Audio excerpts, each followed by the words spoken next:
اسی مدینہ منورہ سے اسی مکہ مکرمہ کو جہاں سے ہجرت کی تھی، اس مکہ کو دوبارہ فتح کر کر وہاں اسلام کا پرچم بیت اللہ کی عمارت پر لہر رہا تھا۔ ہم پاکستان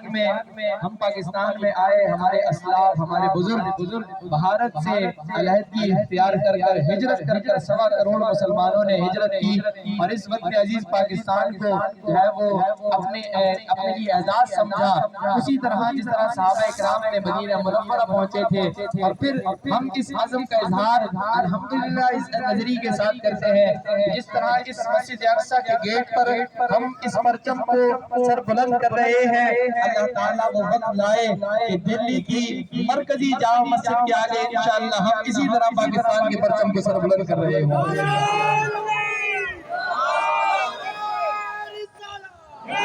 پاکستان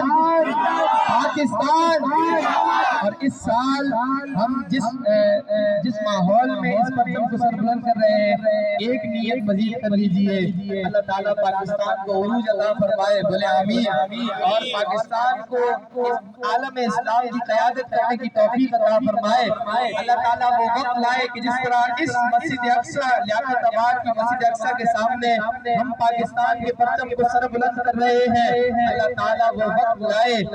کہ ہم اسی طرح عزم اور استحکام کے ساتھ، اللہ تعالیٰ وہ وقت ہمیں دکھائے، یہ ہمارا جذبہ ہے، ہماری نیت ہے، ہمیں نہ تو ہماری نسلوں کو ضرور اللہ تعالیٰ یہ دکھائے، ہم اپنی نسلوں کو یہ سکھا کر جائیں گے، جس طرح آج 2024 کی جو ہے وہ 9 اگست کو ہم پاکستان کے پرچم کو سر بلند پاکستان کی یہ لیاقت آباد کی مسجد اقصی کے سامنے کر رہے ہیں، اللہ تعالیٰ وہ وقت لائے کہ ہم فلسطین کی مسجد اقصی کے سامنے بھی جو ہے وہ پاکستان کا پرچم سر بلند کر رہے ہو۔ اللہ تعالیٰ پاکستانی قوم کو جذبہ جہاد عطا فرمائے، اللہ تعالیٰ فلسطین کو آزادی عطا فرمائے۔ نعرہ لگائیے ہم